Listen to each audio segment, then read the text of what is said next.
ஜெபம் பண்ணலாம். அன்புள்ள ஆண்டவரே, இந்த அருமையான கால வேலைக்கு அப்பா அம்மா ஸ்துதிக்கிறோம் ஐயா, ஸ்தோத்திரிக்கிறோம். இந்த கால வேலை கூட ஆண்டவரே நீர் பேச நாங்கள் கேட்க வேண்டும் ஆண்டவரே. இந்த கால வேலை தேவ சமூகத்தில் காத்திருக்க ஒவ்வொரு பிள்ளையும் ஆண்டவரே உங்கள் ஆவியின் வளம் நாளப்பா நீ பலப்படுத்த செபிக்கிறோம். இந்நாள் நாங்கள் தியானிக்கின்ற இந்த சங்கீதங்களோடப்பா எங்களுக்கும் ஆண்டவரே இதை கேட்கிறவங்களுக்கும் ஆண்டவரே ஆசீர்வாதமாக இருக்க ஆண்டவர் உதவி செய்ய நாங்கள் செபிக்கிறோம். நீர் மகிமைப்படும் துதிகன மகிமை உமக்கே செலுத்துகிறோம். இயேசு நாம் செபிக்கிற நல்ல பிதாவே, ஆமென். கர்த்தருடைய பரிசுத்த நாமத்துக்கு ஸ்தோத்திரம் உண்டாவதாக. இந்த கால வேளையில கூட இந்த சங்கீதம் 11வது சங்கீதம்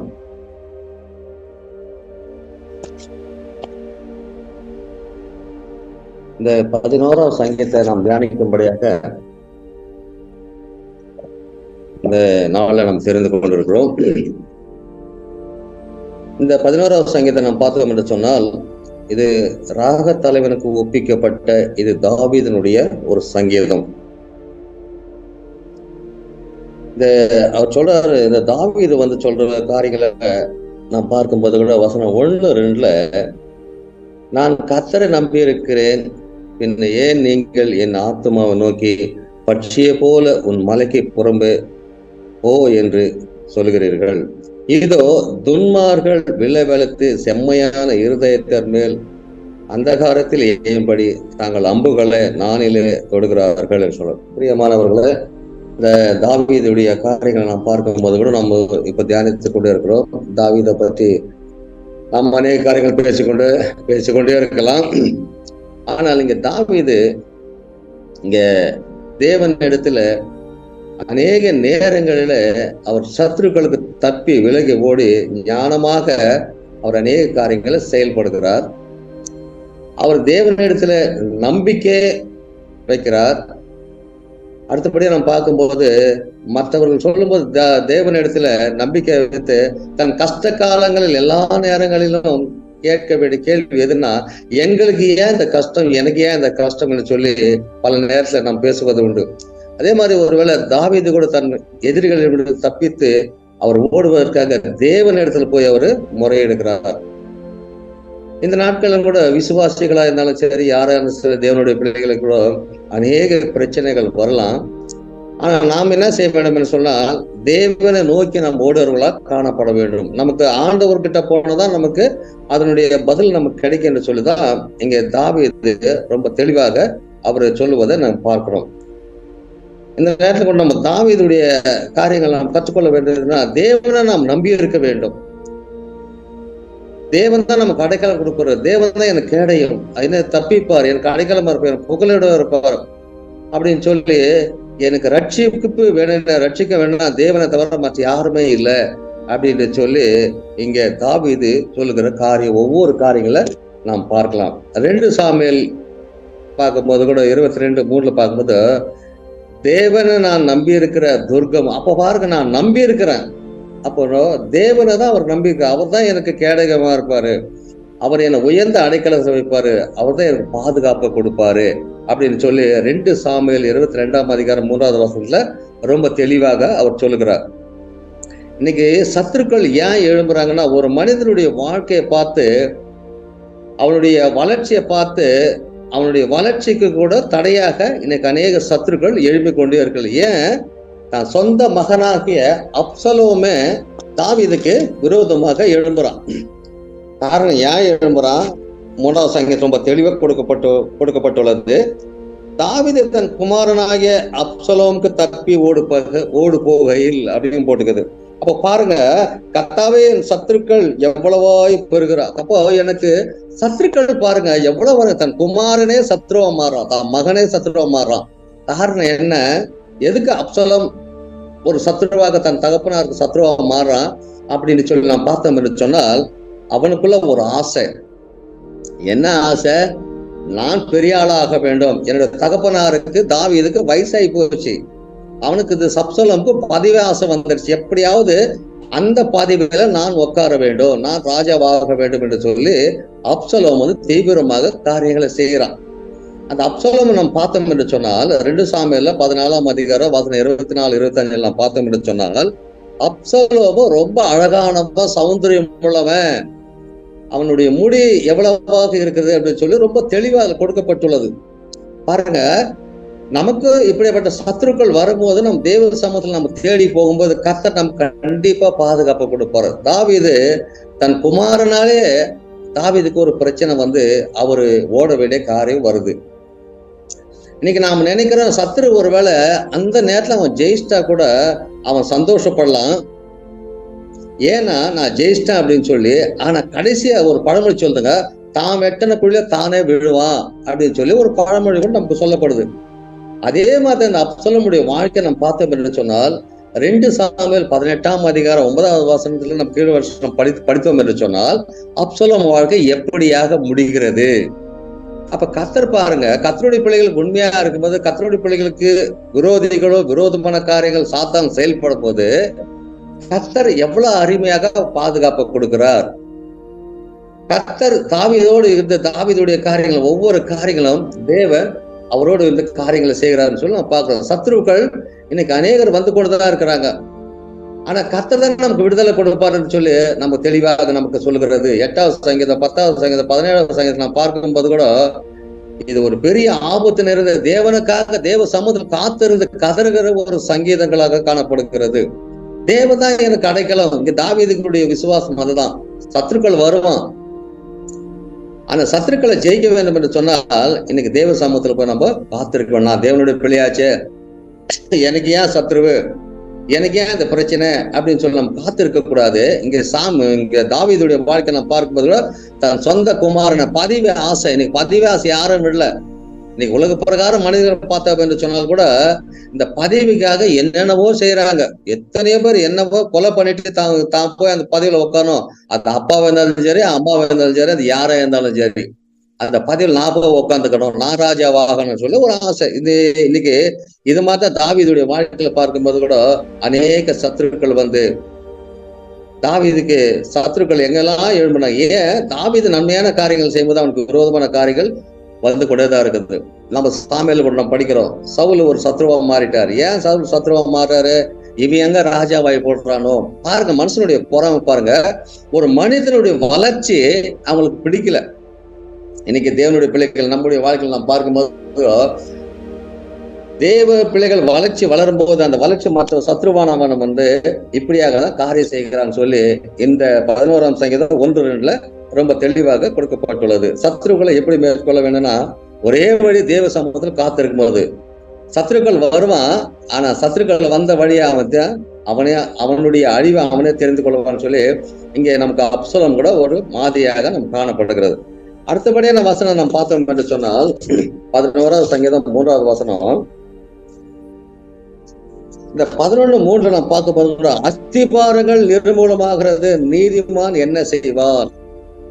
இன்னைக்கு அஸ்திபாரங்கள், அதாவது துன்மார்கர் சமுதாயத்தில் நியாயமான அஸ்திபாரங்களை அடிக்கும் போது நல்லவர்கள் என்ன செய்ய முடியும்னு சொல்றாரு. அப்போ அதுக்கு ஒரே ஒரு காரியம் என்ன பார்த்தோம்னா தேவன் அவர்கள் பக்கம் இருக்கிறார் என்பதை முழுமையாக நம்ம தெரியும். ஒரு மனிதனுடைய வளர்ச்சிக்கு, ஒரு ஆவிக்குரிய வளர்ச்சிக்கு தேவன் அவனோடு கூட இருக்கிறார். கர்த்தர் அவனுக்கு எல்லா வழியில இருந்து அவனுக்கு என்ன பண்றாரு? விடுதலை கொடுத்து கொண்டே இருக்கிறாரு அப்படின்னு சொல்லி நாம் பார்க்கலாம். பிரியமானவர்களே, இந்த கால வேளையிலும் கூட நம்முடைய வாழ்க்கையில நாம் பார்க்கும்போது கூட நமக்கும் இப்படிப்பட்ட காரியங்களை வரும்போது கூட நாம் தேவ சமூகத்துல நம்ம காத்திருக்கலா காணப்பட வேண்டும். அடுத்தபடி 4வது வசனம் நாம் பார்த்தோம் என்று சொன்னோம். கஷ்ட காலத்தில் ஆபத்துங்க என்ன 4வது வசனம் என்ன வருது? கர்த்தர் தம்முடைய பரிசுத்த ஆலயத்தில் இருக்கிறார், கர்த்தருடைய சிங்காசனம் பரலோகத்தில் இருக்கிறது, அவனுடைய கண்கள் மனபுத்திரரை பார்க்கிறது, அவருடைய இமைகள் அவர்களை சோதிக்கிறது அப்படின்னு சொல்லி நம்ம பார்க்கிறோம். இந்த 4வது வருஷத்துல கஷ்ட காலத்திலும் ஆபத்து நேரங்களும் தேவன் யாரை நம்பி இருக்கிறான்னு சொன்னா தேவனுடைய காரியங்களை தாவீது யாரை நம்பி இருக்கா? தேவனை நம்பி இருக்கிறாரு. தேவன் தான் எனக்கு அடைக்கலத்தை கொடுக்கிறவரு அப்படின்னு சொல்லிங்க தாவீது குறிப்பிட்டு இருக்கிறாரு. உன்னதமானவராகிய கர்த்தரை, பயங்கரமான பூமியின் மீது பரிசுத்தம், அவர் ராஜாவா இருக்கிறாரு, அவர் எனக்கு அடைக்கலத்தை கொடுப்பாரு, நான் இந்த தேவனை தவிர வேற வழி இல்லை அப்படின்னு சொல்லி அங்க தேடி ஓடுவர்களா காணப்பட வேண்டும். இந்த சங்கீத 11வது சங்கீதத்துல அவரு சத்துருக்களை எப்படி ஜெயிக்க வேண்டும் என்று சொல்லி இந்த 11ஆம் சங்கீதத்தில் நாம் பார்க்கிறோம். அப்போ ஆண்டவர் தான் எங்களை சோதிக்கிற. ஒருவேளை சோதனைகள் வரலாம், அந்த சோதனைகளை ஜெயிக்க வேண்டும் என்று சொன்னால் தேவ சமூகத்தில் நம்ம காத்திருக்குள்ள காணப்பட வேண்டும். ஒரு பொண்ணு, அந்த பொண்ணு விலங்கு அதை சோதிக்க வேண்டும். அந்த பொண்ணா ஒரிஜினலா டூப்ளிகேட்டா என்று சோதிக்க வேண்டும். அப்படியே தான் கர்த்தர் நம்முடைய வாழ்க்கையில கூட அநேக நேரங்கள் நமக்கும் அந்த மாதிரி காரியங்கள்ல வரும்போது அந்த சோதனை நம்ம என்ன பண்ணோம், ஜெயிக்கிறவர்களாக காணப்படணும். எப்படி அதை சுத்திகரிச்சு அதை தங்கமா ஒரிஜினலாக கண்டுபிடிச்சு வராங்களோ அதே மாதிரி தேவனுடைய பிள்ளைகளுடைய விசுவாசத்தையும் கூட நாம் உறுதியாக நாம் இருக்க வேண்டும். நம்முடைய வாழ்க்கையில கர்த்தரை கத்துக் கொடுக்கிற ஒரு காரியம், நாம் சோதனையை நாம் ஏற்றுக்கொண்டு, பாடுகளை நாம் ஏற்றுக்கொண்டு நாம் இருக்கும்போது நம்முடைய வாழ்க்கை மாறப்படும் சொல்லி இங்கே நாம் பார்க்கிறோம். தாவீதுக்கு அந்த ஒரு நம்பிக்கை இருக்கிறது. அநேக வீம்புக்காரர்கள் நம்முடைய கண்களுக்கு முன்பாக நிலை நிற்க மாட்டாங்க. பார்ப்போங்க, நம்ம பார்ப்போம். ஒரு காலத்துல இப்படியாக இருந்தா அப்படியாக இருந்தா சொல்லி நம்ம யோசித்துனா நம்ம இருப்போம். ஆனா உன்னுடைய கண்களுக்கு முன்பாக நீ பார்ப்ப. இன்னைக்கு நம்முடைய வாழ்க்கையில நம்ம பார்க்கும் போது கூட நமக்கும் இப்பேற்பட்ட காரியங்கள் அநேக நேரிடுவது காரியங்கள் வருவது உண்டு. நமக்கும் வீம்புக்காரர்கள் வருவாங்க, நமக்கும் இது போல சோதனைகளை கொண்டு வராங்க. ஆனா ஒண்ணு நம்ம தேவ சமூகத்துல நிலையாக நாம் நிற்க வேண்டும். தாவீது நமக்கு அதை கத்துக் கொடுக்கிறாரு. இந்த தாவீதுடைய காரியத்துல நாம் கற்றுக்கொள்ள வேண்டும்தான், நாம் நிலை நிற்க மாட்டாங்க. இந்த துன்மார்கள் நிலை நிற்க மாட்டார்கள் என்று சொல்லி அநேக வேத வசனங்கள் மூலமாக நமக்கு இங்க தெளிவாக தெரியப்படுத்துகிறது. ஏன் நிலை நிற்க மாட்டாங்கன்னு சொல்லி நான் பார்த்தோம் என்று சொன்னா, ஆதியாகமத்திற்கும் நாம் பார்க்கிறோம். ஆதியாகம் 19:24-25 அப்போது கர்த்தர் சோதோமின் மேலும் கொமோரின் மேலும் கர்த்தரால் வானத்திலிருந்த கந்தகமும் அக்கினியும் வர்ஷிக்க பண்ணி அந்த பட்டணங்களை அந்த சமபூமியிலும் அந்த பட்டணங்கள் எல்லா குடிகளும் பூமியின் மேல் அழித்து போட்டா. அப்போ பாருங்க, கர்த்தருக்கு நாம் பயப்படும் போது, அப்ப கர்த்தருக்கு நாம் பயந்து நம் காரியங்கள் நாம் செய்யும்போது கர்த்தர் நம்மோடு கூட அவர் காரியங்களை செய்ய. இன்னைக்கு அநேக ஜனங்களுக்கு தேவ பயம் இல்லாம போயிடுது. தேவனுடைய பிள்ளைகளுக்கு நாம முதல்ல இருந்த அந்த பயம் நமக்கு இல்லாம போயிடுது. காரணம் என்ன, எனக்கு எல்லாமே தெரியும் அப்படின்னு சொல்லி பல நேரங்கள்ல நான் எப்படி ஆண்டுகிட்ட நான் பெற்றுக்கொள்ள முடியும் அப்படின்னு சொல்லி பல நேரம் நம்ம காரியங்களை பேசுவது உண்டு. ஆனால் இல்ல, இங்க கர்த்தர் ஒவ்வொரு காரியத்துக்கும் அவருக்கு தீர்ப்பை கொடுத்து கொண்டேதான் வருகிறார். ஒருவேளை ஆரம்பத்துல அது நல்லா தெரிஞ்சாலும் கூட பின்னாடி நாட்கள்ல அதனுடைய விளைவுகளை நம்ம கண்டிப்பாக நாம் பார்க்க முடியும் என்று சொல்லி ரொம்ப தெளிவாக நமக்கு இங்க தாவீது நமக்கு கத்துக் கொடுக்கிறார். அதாவது யாருன்னா, தேவனை அறியாதவர்கள், நம்முடைய கர்த்தரை தெரியாதவர்கள், அதாவது தேவனுடைய வார்த்தைக்கும் தேவனுடைய சுவிசேஷத்திற்கும் தேவனுடைய நீதிக்கும் கீழ்ப்படியாத ஒரு ஜனங்களை பற்றி இப்பேற்பட்ட ஆபத்துகள் வரும் அப்படின்னு சொல்லி இங்க ஆதியாகமத்துல நமக்கு ரொம்ப தெளிவாக 19-24 ரொம்ப தெளிவாக கொடுக்கப்பட்டுள்ளது. ஆனா இந்த நேரத்துல நாம் கர்த்தருக்கு பயப்படுறவர்களா காணப்பட வேண்டும். கர்த்தருக்கு பயப்படும் போது அருவருப்பான காரியங்களும் நம்ம விட்டு விலக வேண்டும் என்று சொல்லிதான் நமக்கு இங்க தேவ வசனம் நமக்கு கொடுக்கப்பட்டுள்ளது. 2 தெசலோனிக்கர் 1:7-8 நாம் பார்க்கிறோம். அதே மாதிரி வெளிப்படுத்தின விஷயத்திலும் கூட நம்ம பார்க்க 21:8 பாடம். கர்த்தருக்கு நம்ம பயப்படும் போது கர்த்தர் நமக்கு எல்லா உபத்திரத்துல இருந்த பாடுகள் இருந்தா நம்மள எல்லாம் செய்வாராம், அவர் விடுவிப்பாராம். கர்த்தர் தாவீது அதுதான் இங்க செய்யறாரு. நான் கர்த்தருக்கு, எனக்கு என்னதான் துன்மார்க்கம் வந்தாலும், எனக்கு சத்துருக்கள் வந்தாலும் நான் கர்த்தருடைய நோக்கி நான் ஜெபம் பண்ணுவேன், கர்த்தருடைய சமூகத்துல நான் காத்திருப்பேன். எனக்கு என் மகனே விரோதமா வந்தாலும் கூட நான் கர்த்தரை தேடி ஓடுவேன். அவன் அங்க மாறாக, தாவீது அங்க மாறாக செய்யல, கர்த்தர் கர்த்தர் கர்த்தர் என்று சொல்லி கர்த்தரை தேடி ஓடி அவன் ஜெபிக்கிற ஒரு மனிதனாக காணப்படுகிறான். இன்னைக்கு நம்முடைய வாழ்க்கையிலும் கூட நமக்கு கூட இப்படிப்பட்ட போராட்டங்கள், பிரச்சனைகள் வந்து கொண்டேதான் இருக்கிறோம். ஆனாலும் நம்ம தேவ சமூகத்தில் நாம் பார்த்திருக்கும் போது தேவன் அதுக்கு ஒவ்வொருத்துக்கும் நமக்கு விடுதலை கொடுத்து கொண்டேதான் இருப்பாரு. உனக்கு விரோதமா எழும்புகிற எந்த ஆயுதம் ஆண்டவர் வாய்க்காதபடி செஞ்சு கொண்டேதான் இருப்பாரு. கடைசிக்கு அவங்கதான் வெக்கப்பட்டு போவாங்க, நான் என்னென்னவோ செய்யறேன், ஆனா என்னால ஒண்ணும் முடியலையே, நான் இப்படி எல்லாம் செய்யணும்னு சொல்லிட்டு நான் பார்க்க, இந்த மனுஷனுக்கு இப்படி எல்லாம் நம்ம செய்யறோமே, ஆனா கர்த்தர் அவனோடு கூட இருக்கிறாருன்னு சொல்லி அவனுடைய மனக்கண்கள் ஒரு நாள் திறக்கப்படும். அப்சலோமுடைய வாழ்க்கை அப்படிதான் முடிஞ்சு போச்சு. அப்சலோம் நினைச்சா நான் பெரிய அழகுள்ளவன், பெரிய சௌந்தரியம், எனக்கு இப்படி எல்லாம் இருக்குது, என் முடி இப்படி எல்லாம் இருக்குது, எனக்கு அழகு இப்படி எல்லாம் இருக்குதுன்னு சொல்லி எவ்வளவோ பிளான் பண்ணான். ராஜாவாகணும், அந்த சீட்ல போய் உட்காந்துக்கணும். ஆனா கர்த்தர் நம்மளை உயர்த்த வேண்டும். கர்த்தர் ஒருவேளை அப்சலோமை அபிஷேகம் பண்ணி இஸ்ரவேல் ஜனங்களை ராஜாவை வைக்க வேண்டும், கர்த்தரோட சேர்த்து வந்து கண்டிப்பா நடந்தே இருக்கும்.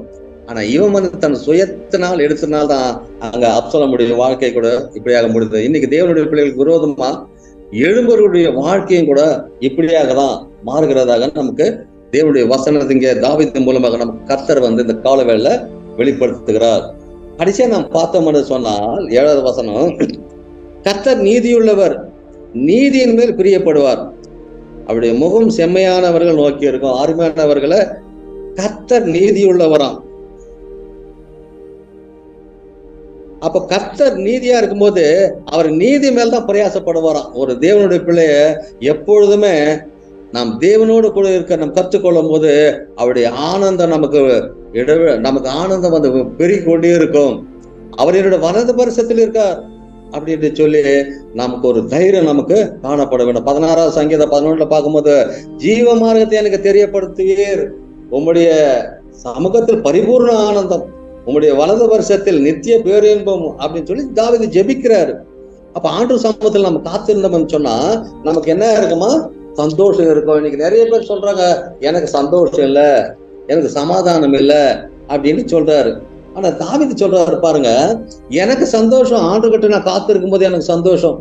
ஏன்னா அவருடைய நீதி, அவருடைய நியாயம் என்னை வந்து வழிநடத்துகிறது அப்படின்னு சொல்லி அவருக்கு ஒரு சந்தோஷம். இன்னைக்கு தேவனுடைய பிள்ளைகள் இந்த கால வேலை யாரெல்லாம் தேவ சமூகத்தில் காத்திருக்கிறோமோ, தேவனுடைய பிரசன்னத்தினால அந்த மனிதனுடைய வாழ்க்கை நிரப்பும் போது அந்த மனிதன் வாழ்க்கை எப்பொழுதுமே சந்தோஷமாக தான் இருக்கும். இன்னைக்கு மனிதர்களுக்கு பிரச்சனை வரலாம், போராட்டங்கள் வரலாம், பாடுகள் வரலாம். ஏன்னா தாவீதுக்கு அதுதான் சொல்றாரு, தாவீது மூலமா நம்ம கற்றுக்கொள்ள வேண்டும். சத்துருக்கள் எழுப்பி கொண்டேதான் இருக்கிறாங்க. ஆனா ஒரு பக்கம் சத்துருடைய காரியம் நடக்கும். உண்மையாக நம்ம கர்த்தருடைய காரியத்தில் நம்ம இருக்கும்போது கர்த்தருடைய பிள்ளைகளை வந்து செம்மையாக தான் இருப்பாங்க. கர்த்தருடைய பிள்ளைகளை ஆசீர்வாதி கொண்டேதான் இருப்பாங்க. ஆனா கடைசியா அவன் தான் வெட்கப்பட்டு போவான். இன்னைக்கு பல தேவ பிள்ளைகளை நம்ம பார்க்கும்போது கூட அவங்களுடைய வளர்ச்சியை கண்டு சத்துருக்கள் வந்து விரோதி. ஏன் அவன் தாவீதுடைய வாழ்க்கை பாருங்க, அவன் குடும்பத்துல தாவீதுடைய மகனே எழும்பிட்டான். இன்னைக்கு நமக்கு சத்ரு வருவது பெரிய ஒரு பிரச்சனை ஒன்றும் கிடையாது. வருவான், சத்ரு வருவான். ஆனா சத்ருவை நாம் எதிர்கொள்ள வேண்டுமென்றா நாம் நீதியுள்ள தேவனை நாம் தேட வேண்டும். அப்ப நீதியுள்ள தேவன் யாரு? நம்முடைய ஆண்டவர் தான். அவர் நீதியை செய்கிறவர், அவர் நியாயத்தை செய்கிறவர். நமக்கு சோதனைகள் வரலாம், பாடுகள் வரலாம். நீ பொன்னாக விலக வேண்டும் என்று சொன்னால் ஒரு தச்சா என்ன பண்ணுவான், அந்த நகைய நெருப்பில் போட்டு அதை டெஸ்ட் பண்ணி பார்ப்பாங்க, அதை உருக்கி எடுப்பாங்க, இது ஒரிஜினலா டூப்ளிகேட்டான்னு சொல்லி. அப்ப கடைசியா அது ஒரிஜினலை எடுத்து அது ஆபரணமாக அணியும் போதுதான் அதனுடைய வேல்யூ தரும். அப்போ அந்த தங்கம் வந்து ஆச்சாரியுடைய அடிக்கும் அது பொறுமையாக காத்து இருக்க வேண்டும். அந்த நெருப்பினுடைய காரியத்துக்கு அது பொறுமையாக காத்து இருக்கும் போதுதான் அது வந்து அநேக ஆபரணமாக மாறி அது ஜொலிக்கிறது. இன்னைக்கு நம்முடைய வாழ்க்கையில அந்த ஜொலி வேண்டும் என்று சொன்னால், நம்ம அப்படி ஜொலிக்க வேண்டும் என்று சொன்னால், தாவீதை போல நீதியுள்ள தேவனே, ஆண்டவரே இந்த கால வேளை உங்க முகத்தை நான் பார்க்கணும்ப்பா, உம்மோடு கூட நான் காத்திருக்கணும்ப்பா, நான் உங்களுடைய வார்த்தைக்காக நீ என்ன பேச போறீங்கன்னு சொல்ல காத்திருப்போம்ப்பா, எனக்கு எவ்வளவு நன்மை செஞ்சப்பா. சவுலு வந்து எனக்கு எவ்வளவோ பிரச்சனை கொண்டு வந்தாருப்பா. ஆனா சவுளுடைய வாழ்க்கையில, தாவீதுடைய வாழ்க்கையில வெற்றி. ஆனா சவுலு தாவீதுக்கு பல பிரச்சனை கொண்டு போயிட்டே தான் இருந்தாரு, கடைசி வேலை கொண்டு போயிட்டு தான் இருந்தாரு. ஆனா தாவீதுடைய ஒரு விசுவாசம் பாருங்க, சவுல் வந்து தேவனால் அபிஷேகப்பட்ட ஒரு மனிதன். அந்த தேவனால் அபிஷேகப்பட்ட ஒரு மனிதன் மீது நான் கையை போட மாட்டேன். இன்னைக்கு நாம வந்து தேவனால் அபிஷேகப்பட்ட பிள்ளைகளாக நாம் இருக்கும்போது கூட நமக்கும் கூட இந்த சவுல போலவும் அப்சலோமை போலவும் விரோதிகள் வருவாங்க. அப்ப நம்ம காத்திருக்கும் போது, தேவ சமூகத்தில் நம்ம அமர்ந்து காத்திருக்கும் போது நம்முடைய முகங்கள் வந்து நீதியான தேவன் நம்ம நீதினால் நிரப்பி நம்முடைய முகங்களை அவர் பிரகாசிக்க செய்வார் அப்படின்னு சொல்லி நம்ம பார்க்கணும். அப்ப யாருடைய முகங்கள் பிரகாசிக்கப்படும்? மத்தேயுல சொன்ன மாதிரி 5ஆம் அதிகாரம் 8வது, இருதயத்தில் சுத்தமுள்ளவர்கள் பாக்கியவான்களாம். அப்போ தாவீது வந்து இருதயத்தில் சுத்தமுள்ளவர்களாக இருக்கதான் அவர் ஆசைப்படுறாரு. அவர்கள் தேவனை தரிசிப்பார்கள். அப்போ தாவீது வந்து தேவனை தரிசிக்கிற போது இருதயத்தை அவர் சுத்தமா கொண்டு போறாராம். இன்னைக்கு இருதயம் தான் மக கிறுக்குள்ளதோ கேடு உள்ளதுன்னு சொல்லி கூட நமக்கு வசனம் சொல்லுகிறது. இந்த காலத்தில் நம்மளுடைய இருதயத்தை கொஞ்சம் யோசித்து பாருங்க. நம்முடைய இருதயத்துல ஒரு தாவீதை போல நமக்கு வராங்க பிரச்சனை, போராட்டம் வந்து கொண்டே தான் இருக்கும். ஏன் உன்னுடைய வளர்ச்சி சாத்தானுக்கு பிடிக்காது? ஏன் இந்த மனுஷன் இப்படி எல்லாம் ஜெபம் பண்றானே, ஏன் இந்த மனுஷன் இப்படி எல்லாம் தேவ சாமத்தை தேடி ஓடுறானே அப்படின்னு சொல்லி அவனுடைய காரியத்தை அவன் செய்ய எப்படியாவது இதை நான் தடை கொண்டு போனோம்னு சொல்லிட்டு கொண்டு போன ஒண்ணு நாம நிலையா நம்ம நிற்கும் போது, நம்ம கர்த்தருக்கு நம்ம உண்மையா இருக்கும் போது கர்த்தர் நம்மோடு கூட. தாவீதுக்கு எப்படி விடுதலை கொடுத்தாரோ, தாவீது சொல்ற பாருங்க, நான் நீதி உள்ள தேவனே பார்ப்பேன். இந்த காலவேளை நம்முடைய நீதி உள்ள தேவனை, ஏன் அவர் நமக்கு நீதி செய்கிற நம்முடைய ஆண்டவர், அவர் நம்மோடு கூட இருக்கிற நம்ம ஆண்டவர். கடந்த நாட்கள்ல நம்முடைய வாழ்க்கையில எவ்வளவு காரியங்களை வந்தாலும் கர்த்தர் நமக்கு எல்லாத்திலும் என்ன செய்தார், நமக்கு விடுதலை கொடுத்து கொண்டேதான் வர்றார். இன்னைக்கு இத்தனை வருட காலங்களாக நாம் இருக்கிறோம் என்று சொன்னால், இன்னைக்கு இந்த நாளை எத்தனை பேர் காண முடியல. ஆனா இன்னைக்கு நாம் இந்த காலவேளை தேவ சமூகத்தில் அமர்ந்து இருக்கிறோம் என்று சொல்லி, அவருடைய முகத்தை நாம் பார்க்கிறோம் என்று சொன்னால், அவருடைய ஆவியில நாம் பலப்படுகிறோம் என்று சொன்னால், அது தேவனுடைய சுத்த கிருபை. சுத்த கிருபையில் தான் நாம் இருக்கிறோம். இன்னைக்கு தேவன் நினைக்கும் போது, நான் என்னுடைய வாழ்க்கையில ஒவ்வொரு காரியங்கள் நான் நினைக்கும் போது எனக்கு ஆச்சரியமான காரியங்கள் தான் என் வாழ்க்கையில ஆண்டவர் செஞ்சுக்கிற ஒவ்வொரு காரியத்தை நான் நினைச்சு பார்க்கும் போது, இந்த கால வேலை இந்த நேரத்துல கூட நான் பேசிக்கொண்டு இருக்க இந்த காரியத்துக்காக தேவனுக்கு நம்ம 1000 நன்றி சொல்ல காணப்படும். தாவீதுக்கு போற போல நமக்கும் சத்துருக்களை வரலாம், வந்து கொண்டு இருக்கிறான். ஆனா சத்ரு தான் ஓடி போவான். தேவன் நம்மோடு கூட இருக்கும்போது, தேவன் நம்ம உண்மையா இருக்கும்போது, மத்தியால் சொன்ன மாதிரி நம்முடைய இருதயம் சுத்தமா இருக்கும்போது, நம்முடைய இருதயம் மாசு இல்லாத இருக்கும்போது, நம்முடைய இருதயம் தேவனுக்கு பிரியமாக இருக்கும்போது, இன்னைக்கு நான் தேவனுக்கு பிரியமா இருக்கிறேன்னா, நாம் இருக்கிற இடங்கள நம்முடைய மக்களுக்கு நாம் பிரியமா இருக்கிறோமா, நம்முடைய மக்களை நம்முடைய தேவ சமூகத்தில் நம்ம நடத்துகிறவர்களா காணப்படும். தேவதை போல தேடி போன ஆண்டவரே, உமது நீதி உள்ள தேவனுடைய முகத்தை நான் பார்க்கணும். ஏன்னா ஆண்டு தான் நீதியானவர். ஆண்டுகிட்ட போனாலும் நமக்கு பரிபூர்ணம் கிடைக்கும், ஆண்டுகிட்ட போனாலும் நமக்கு விடுதலை கிடைக்கும். வேற எங்க போனாலும் நமக்கு கிடைக்காது. நமக்கு சத்துரு நம்ம வீட்டிலே இருக்கிற உன் வீட்டார உனக்கு சத்துருன்னு சொல்லுது. அதுக்கு தாவீது தான் நமக்கு ஒரு மாதிரி. அவனுடைய சொந்த மகனே விரோதி, இன்னைக்கு நமக்கு விரோதி வரான், வந்து கொண்டுதான் இருக்கிறான். நாம் நிலையாக நாம் இருக்க வேண்டும். தாவீதை போல உண்மையாக நாம் இருக்க வேண்டும். நாம் உண்மையாக நம்ம காரியங்கள் நம்ம செய்யும்போது கர்த்தர் நமக்காக அவர் காரியங்கள் செய்வார். அதனால இந்த சங்கீதத்தை நாம் பார்க்கும்போது, 11ஆவது சங்கீதத்தை நான் பார்க்கும்போது கூட, சத்ரு ஒரு வழியா வந்தாலும் அவன் 7 வழியா அவன் ஓடுவான். தாவீதை போல நம்ம தேவ சமூகத்தில் நாம் காத்திருப்போம். தாவீதை போல நம்ம தேவனை நம்ம தேடுவோம். தாவீதுக்கு எவ்வளவு பிரச்சனை, தாவீதுக்கு அந்த பிரச்சனை நமக்கு வந்திருக்கு. தாவீது பாருங்க, அவர் தேவனுக்காக நான் ஏதாவது ஒண்ணு செய்யணும். அப்பா ஒரு காரியம் சொல்லி அனுப்புனாரு. எப்ப அவனுடைய சகோதரர்கள் எல்லாம் போயிருக்காங்கப்பா, என்ன நாங்கள போய் பார்த்துட்டு நான் கொடுத்துருக்கிற பொருளெல்லாம் கொடுத்துட்டு வாப்பான்னு தான் சொன்னாரு. ஆனா தாவீது அந்த இடத்துல போகும்போது, என்னுடைய ஜீவனுள்ள தேவனை அவன் நிந்திக்கிறானு, விருத்து சேதனம் இல்லாத அந்த மனுஷன் நிந்திக்கிறானு, நீங்க எல்லாம் சும்மா நின்று வேடிக்கை பார்த்து உட்காந்துக்கிறீங்களே அப்படின்னு தாவீதுக்கு ஒரு வைராகம் வந்துச்சு.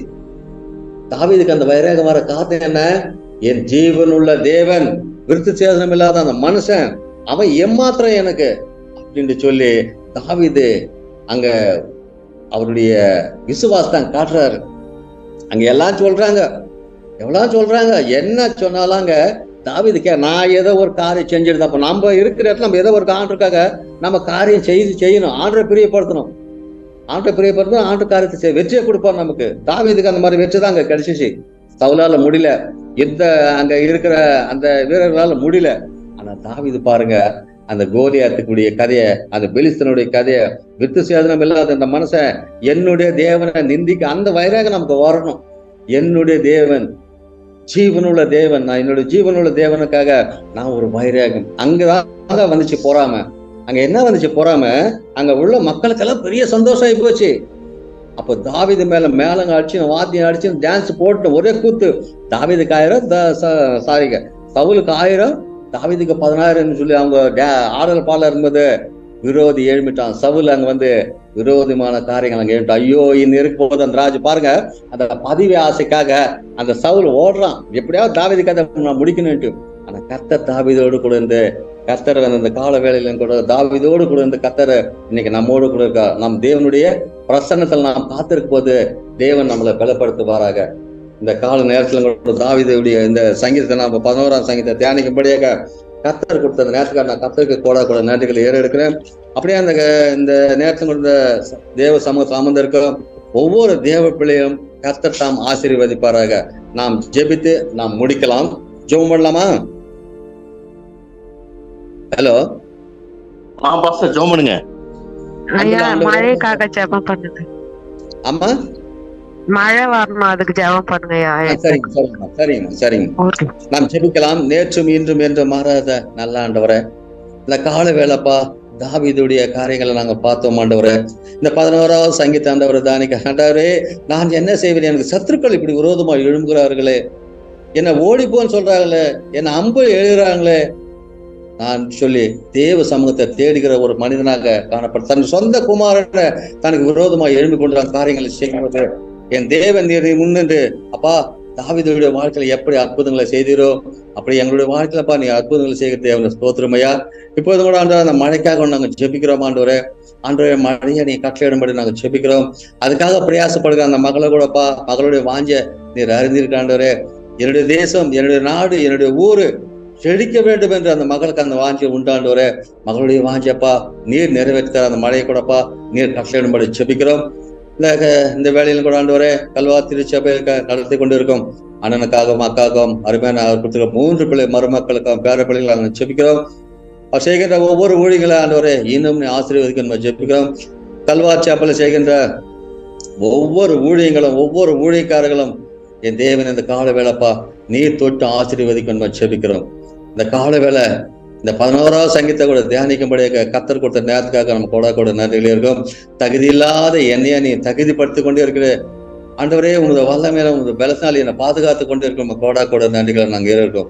அப்படியே தேவ சமூகத்துல காத்திருக்க ஒவ்வொரு பிள்ளைக்காண்டு ஆவியின் வல்லமல்லப்பா நீர் ஆண்டவரை ஆசீர்வதிக்க ஜெபிக்கிறோம். இந்த கால வேலை இந்த தெய்வ வசனத்தை கேட்ட ஒவ்வொரு பிள்ளைக்கும் ஆண்டவரே நீர் ஆண்டவரே அவர்களுடைய வாழ்க்கையில் இப்படிப்பட்ட சத்துருக்களை வந்து கொண்டு இருக்கலாம்.